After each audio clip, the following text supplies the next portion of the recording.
Good Saturday evening, YouTube. Sir and Disney back here with yet another edition of Plus and Minus. But before we talk about that, let me bring you guys up to speed on what happened yesterday. Of course, we watched 3 movies. Movie 43, overall, really trying to be like the Kentucky Fried movie or the Underground Comedy movie or maybe a comedy version of VHS. A lot of stories put together. They really don't have much of a connection at all, other than the fact that apparently the basic storyline is this. Greg Kinnear works at a movie production office, and I guess he works at a studio. I'm not exactly sure what he does at the studio, but he's a studio exec, and he is very low on the totem pole. And pretty much, Dennis Quaid, that's a strike right there for me, Dennis Quaid comes in and basically says he wants to get this script made, and it's the most offensive script ever put to paper.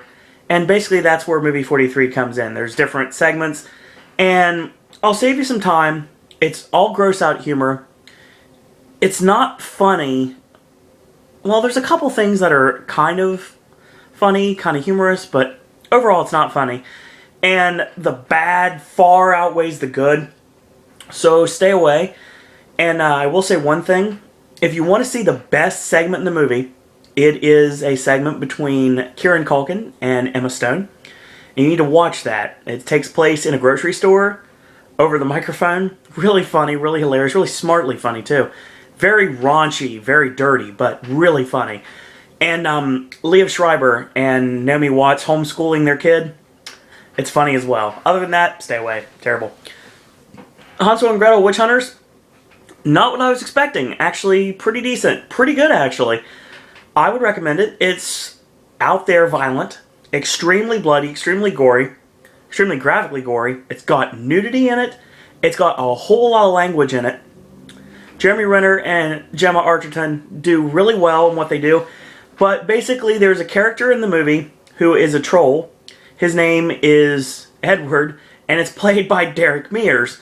And if any horror marks should know who Derek Mears is, he played Jason in the last Friday the 13th reboot. It was last year or the year before. I don't know, I get them all mixed up because there's a reboot of a different horror movie every single year. But it was good and it was really well done. I very much enjoyed it. What I didn't enjoy, on the other hand, was Parker. Now, here's the thing. Parker is a hodgepodge. I use that word a lot lately. I've not been trying to. It's just how it works. Hodgepodge, because the first half of the movie is awesome. There is a heist from the Ohio State Fair, and things go wrong, and they burn down the building when they were just supposed to light some hay bales on fire. You'll get that later if you watch the movie.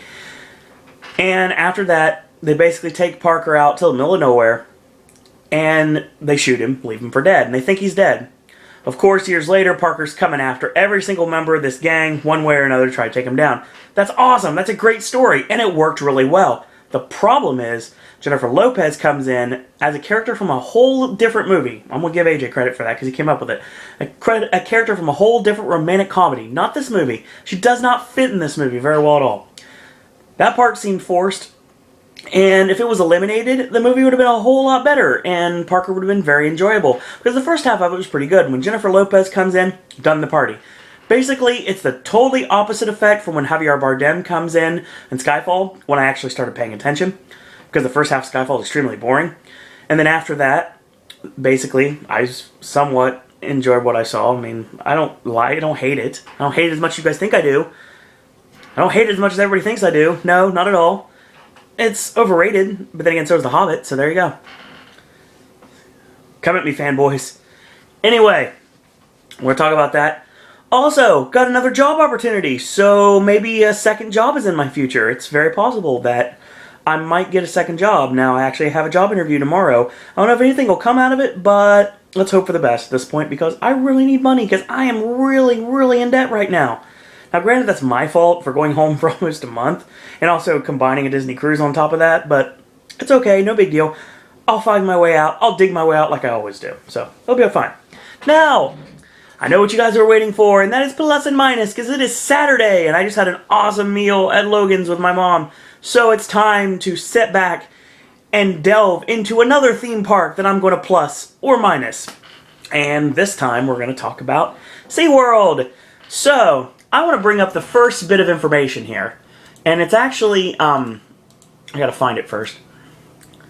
Basically, SeaWorld pretty much decided they wanted to become an IPO. So that's fine. They decided they wanted to do that. They wanted to become a public company. A publicly traded company on the stock exchange. That's fine. That made a lot of money for the company. However, in their infinite wisdom, they decided that maybe if they sell the company to another product, possibly they can make even more money. So, of course, we know that Anheuser-Busch had SeaWorld. It's the SeaWorld Park, SeaWorld Busch Gardens, Sesame Place. And Anheuser-Busch, of course, sold it to InBev, which sold it to Blackstone, and Blackstone has it now. Well, Blackstone looks like they're going to sell to one of two companies. Now, I told you guys that I would be talking about what happened at different places got the parks. I think what I'm going to do this time is I'm going to focus on the places that possibly will get the parks. Cedar Fair has no chance to get the SeaWorld parks. Sorry, it's not going to happen. To have Busch Gardens, Cedar Point, and Kings Island under your banner would be too crazy, so not going to happen. Universal's not going to buy it because except for Legoland, they'd have an Orlando monopoly.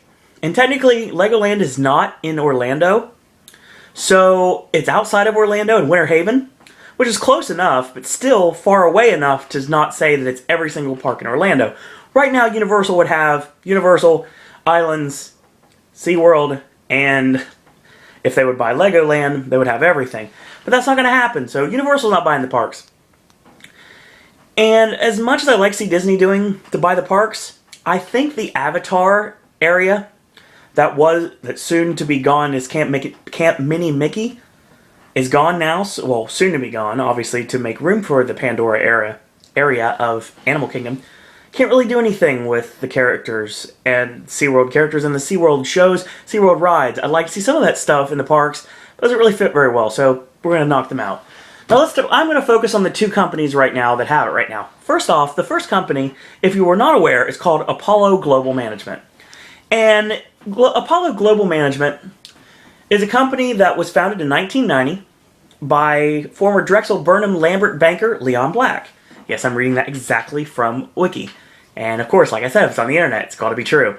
Now, another thing I want to read you about here, these are some of the places, some of the portfolio investments, some of the companies that are under the banner of Apollo Global Marketing, which is AMC, which of course is our main competitor when it comes to a movie theater, Claire's, and Great Wolf Resorts, which do the awesome water park inside a hotel deals, Linens and Things, McGraw-Hill Education, the Norwegian Cruise Lines, and those are the main businesses, actually. So it'd be interesting to see what they would do with a theme park. Now, they've proven with the Great Wolf Resorts that they can make a water park work. So I think Aquatica would be fine. And I think that Water Country USA would be fine. But I don't know what it would do to Busch Gardens and SeaWorld and Sesame Place. I think Sesame Place would be fine, honestly. But if you have a place that already owns a movie theater, there's so many things you can do with it. You could do all sorts of combined things. Like, for example, now I know Earth was our production, but there was a Turtle Trek movie that was out, not really in theaters for a long time, but it was promoting SeaWorld and the new Turtle Trek attraction. So, needless to say, they put this out in theaters, and it could have been a really good combination to have the AMC Theater at, well, I guess you would say the AMC Theater at City Walk, if I had to think about it, because you don't want to use the AMC Theater at Disney, it doesn't make any sense. But you could do that in order to promote your movie. So, and that's pretty much the advantages to Apollo Global Marketing, other than the fact they don't really have any theme park cred whatsoever. So it'd be interesting to see. They could do fine with Water Country USA and Aquatica, but when it comes down to it, they have no theme park cred. So I don't know what that would happen with SeaWorld and Busch Gardens. But, you want to talk about people that have cred? The other place that's deciding they want to possibly buy the SeaWorld family of parks, Six Flags. You know, Six Flags, according to Wiki, apparently is the world's largest amusement park corporation, based upon quantity of properties, the fifth most popular in terms of attendance. Now, there's 19 properties throughout North America, including water parks, thrill parks, and family entertainment centers. So basically, the company is founded in Texas. So we have Six Flags parks in Texas, Of course, that's one of the bigger ones. We have Six Flags Parks. Used to be acquired, they acquired a company called Fun Time Parks, which is where Geauga Lake came out of, which used to be right beside SeaWorld. And that's where Six Flags World of Adventure came into effect. Wyandotte Lake, of course, Darien Lake in Buffalo, New York. Lake compounds in Bristol, Connecticut. And of course, all the Six Flags parks like Magic Mountain, Kentucky Kingdom, Six Flags over Georgia, Six Flags over Texas. Just all the awesome Six Flags parks. And all the water parks as well. But Six Flags actually went into bankruptcy. And this wasn't very long ago. This was 2010. So they went to bankruptcy. And they pretty much wiped the slate clean. Well, now they're starting to get back into the swing of things. And I have a list here. I have a list here of all the amusement parks. We have one in Montreal, Quebec, Canada. We have Queensbury, New York. Mitchellville, Maryland. Vallejo, California, which is Discovery Kingdom. Fiesta, Texas. Great Adventure. Great America. Magic Mountain. Six Flags, Mexico. Six Flags New England, Six Flags over Texas, Six Flags St. Louis, and Six Flags over Georgia. And they also currently have 4 Hurricane Harbor Parks in Maryland, Illinois, Massachusetts, and Missouri, Splashwater Kingdom in New York, and Whitewater Bay in San Antonio, Texas. And there's also, that's part of an indoor park as well. Now let's look at it from this perspective. SeaWorld combining with Six Flags would be a very interesting marketing decision. Because the Six Flags parks are really well known all around the country. And you add the Six Flags parks to Orlando, San Antonio, and San Diego for SeaWorld, and Williamsburg and Tampa Bay for Busch Gardens. And of course you have the 2 Aquaticas, the one that's about to be built, as well as Water Country USA in Williamsburg. So they know what they're doing. They really do. They seem to know what they're doing. And I think Six Flags would be a great person to purchase SeaWorld. And here's another thing we'll have to talk about as well. And when I get to the plus and minuses, I'm going to explain exactly what I want to do with this. Now, here's another thing about SeaWorld. Now, there's another thing that is not really in the equation yet. And that is SeaWorld in Dubai. Apparently, when Bush and Nakheel, which is a developer as well, they plan to make a SeaWorld, Busch Gardens, Aquatica, and Discovery Cove on the man-made island of Dubai. The parks would be built on the Palm Jebel Ali, part of the Dubai's ambitious Palm Islands complex. Yay! I read directly from my computer screen, or TV monitor in this case. The first phase was supposed to open in 2012. This was called to be called Worlds of Discovery, which would have been amazing. It would include hotels, spas, shops, and restaurants. The project was put on hold in February of 2009 due to the global economic downturn, but may be resumed once the economic situation improves. Now, this is the X factor here. SeaWorld Dubai, which would be very interesting because that would pull Six Flags into Dubai as well. I can't really see a Six Flags park in Dubai. I think Busch Gardens is close to push it. I mean, you have the roller coasters of Busch Gardens, stuff like Cheetah Hunt and Kumba. Stuff like that. And of course, you have the SeaWorld roller coasters, Manta, Kraken. So, I want to talk about that. And I think that Six Flags would be very smart to purchase SeaWorld if they don't go to the IPO. Because I think that you get a lot more money from a sale. Wow, sell. A sale of the SeaWorld, Busch Gardens, Aquatica, Water Country USA properties to Six Flags Entertainment. I think it would work really well. And I think it would play really well in the parks. Now, here's my plus and minus for the week. We are going to Six Flags, soon to be Six Flags owned, in their own mind, of course. Let's go with SeaWorld Orlando. Yes, a park that I have now become a now newly frequent visitor of. And I will return in September to right the wrongs and finally ride Kraken. Now, I've got the map in front of me here. And we're going to start off with Aquatica. Actually, no. It's been a long day. We're going to start off with Antarctica, and I think Antarctica is going to work really well. I like the submersive aspects of Antarctica. I like the whole penguin gimmick they're doing, and the fact that they got rid of Penguin Encounter to make it a lot bigger, a lot better, and a lot more immersive experience. And even the fact it's probably going to be really cold in there. So it's not going to be a fun time to be there when it's like 30 degrees in Orlando, but we'll kind of get used to it. It's kind of like ice at Gillard Palms. Kind of get cold there too, but you're kind of protected, so it's not a big deal. Now, we're talking about the SeaWorld coasters. We have Manta, we have Kraken. They're both amazing. Manta's incredible. Absolutely incredible. Kraken, I've heard, is really amazing. And Journey to Atlantis is fine, so we'll keep those as is. And I don't mind the Shamu's Happy Harbor area, but I want to look into something too. We're going to look at the other SeaWorld parks, and I'm going to see if anything else really fits in this area. Now, we have a Sesame Street 4D show called Lights, Camera, Imagination, which is at SeaWorld in San Diego. Now, this would be a good thing to put into the Wild Arctic area.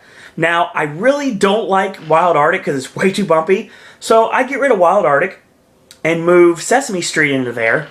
And then, of course, you can theme that towards the Polar Express for the Christmas months. That worked really well. It kills two birds with one stone. And there is a raft ride called Shipwreck Rapids. And I think it'd be a really good idea. The problem is, it's kind of overkill because we've already got Journey to Atlantis. So I'm going to go ahead and I'm just going to leave that as is. And that's going to be what I'm going to take. That's what I'm taking from Wow, this has been a long day. SeaWorld, San Diego. So we're going to San Antonio now. So we're going to go to Texas. And everything's bigger in Texas, right? Even the coasters are bigger in Texas. So we're going to talk about that. Now, there is a roller coaster called the Great White. And I think that would fit really well. And there's the Steel Eel. So I want to take the Great White and the Steel Eel and I want to put those back in SeaWorld. Now, let's see what we do with that. I'm going to look at the park map here. And it's time to change some of the shows. I mean, I like One Ocean. One Ocean's amazing. Actually great now that I didn't have to deal with a lightning storm I did in September. I actually got to watch it in December, and I totally enjoyed myself, so that's fine. Now, there needs to be one more restaurant. I'm not exactly sure where you put it. I'm looking at the park here, and everything pretty much speaks for itself, honestly. I don't know what you want to do with the Nautilus Theater. Now, that's what the ski show is. And if you're not going to do anything with it, then you got to do something with it, honestly. I think if you want to get rid of... You can honestly get... It might be time to get rid of Shamu's Happy Harbor. Maybe. And maybe theme it towards Sesame Street and put more emphasis on the Sesame Street characters. That plays really well with the fact that Shamu's Happy Harbor is right next to Wild Arctic. Yeah, which is now rethemed towards Sesame Street. So I've created a Sesame Street area instead of Shamu's Happy Harbor. Yay me! Thank you, London Tipton. Anyway, so we're good with that. That's fine. Everything's good to go. And I brought more roller coasters in, so now we've got a little bit more of a diverse park. We changed some of the shows around a bit. And we have the Shamu Stadium, which is great. I love One Ocean. One Ocean is awesome. And I don't mind Blue Horizons. Blue Horizons is fine. Whale and Dolphin Theater. And I love Clyde and Seymour. I'd like to go back to the Hotel Clyde and Seymour gimmick back at Six Flags, Ohio, which I'd like to see that brought back every once in a while. You could change Journey to Atlantis a bit, maybe change the ride building a little bit, close it down, and then just revamp it. I mean, that would work pretty well. Shark Encounter is fine. I mean, everything is really fine overall. SeaWorld is really a park you really can't mess with very much. So, we're going to talk about that real quick. Now, I'm looking at a show that is at San Antonio for SeaWorld at what we could use for Nautilus Stadium, which is called Cool Vibrations. It's a boat and water skiing stunt show, and I think it would work really well. Now, you've got Lights, Camera, Imagination there too, but I have it now in Orlando, so we're good on that. And One Ocean's also there as well. I'm going to talk about San Diego, see if there's any shows I want to take out. No, we're fine. We are good to go on that one. So everything is pretty much writes itself. Honestly, SeaWorld is a really good park to plus, but it's really hard because there's so many things that you really can't get rid of. Honestly, if you want to get rid of the Sea Harbor pavilions, maybe right behind the Bayside Stadium, you want to do anything with that? Now, obviously, the Nautilus Theater is not... God, I'm looking at the wrong map. Nautilus Theater is where the Cirque show, the Allure, Call the Ocean is. So, you want to put a new show in there, we could definitely do something like that. Another Cirque-style show would be fine. Honestly, no problem. The Bayside Stadium is what I'm talking about. Yeah, that's right. That's where the water ski show could be. So that's fine. There's a Sea Harbor Pavilions. You want to move those to the sides. We'll have more space right there. You can put the Steel Eel there, possibly. Maybe put the Great White back between the Terrace Garden Buffet and the new Sesame Street area. We could do that. So we're good to go on that, and everything's good to go. Now, I'd close Kraken for a while, and I'd repaint it, get everything ready, and fix it so it doesn't break anymore. Because, you know, I've been to SeaWorld 4 times in the last 2 years, and you know what? Kraken wasn't working any of those times. And it makes me very sad and very agitated because I never had a chance to ride Kraken yet. I really wanted to. I wanted to ride Mana and Kraken and Journey to Atlantis last year, but it didn't work out. So we've got that taken care of. I've got a Sesame Street area of the park now. I've got 2 brand new roller coasters. I've got a new water ski stunt show, and I've revamped Journey to Atlantis, Kraken, and oh God, keep Mana as is, and of course the Sea Lion and Otter Stadium, which I brought Hotel Clyde and Seymour in there. I think I've done pretty good. And this is a very quick plus and minus because there's really not much to do in SeaWorld. And maybe drop the prices a bit. That'd be a good idea. More discounts for AAA members. Yep. Gotta look out for number 1 there. And everything's fine. I had one more, like, a counter service resort. Wow, long day. One more restaurant, maybe a themed restaurant for the new Sesame Street area. So we put the restaurant somewhere between, I'm looking here, okay, somewhere between the new Sesame Street area and the new Sesame Street ride, 4D experience, which of course is taking over for Wild Arctic. Because I don't want to get jerked around like that anymore. It drives me insane. So, I think I've done a good job in plussing, and in this case, minusing SeaWorld, which I hope will soon be owned by Six Flags Corporation. I would love to see Disney take it and Universal take it, but it's not going to work. Too much of a monopoly, and, you know, we just bought the rights to Star Wars and Marvel, Pixar, so, need to stop buying things for a while. Got a new Fantasyland to worry about, and of course the Seven Dwarfs Mine Ride. So, that's pretty much my plus and minus for the day. SeaWorld, it's very good as is. SeaWorld is very, very awesome. And it's a park you people need to go to, honestly. If you don't go to SeaWorld, you don't think you like SeaWorld, there's something for everybody. There's roller coasters, there's experiences, there's awesome shows. And you know what? The food's not too bad either. Shark's Underwater Grill, personally, one of my not Disney favorite restaurants, without question. A theme park restaurant, other than Disney property, Shark's Underwater Grill is pretty amazing. It's like coral reef, but actually has good food. So there. But I'm going to go ahead and get off here. Now, real quick, before I stop talking, I do want to mention the Christmas events. The Christmas events can stay as is, but I would make the shows during the day.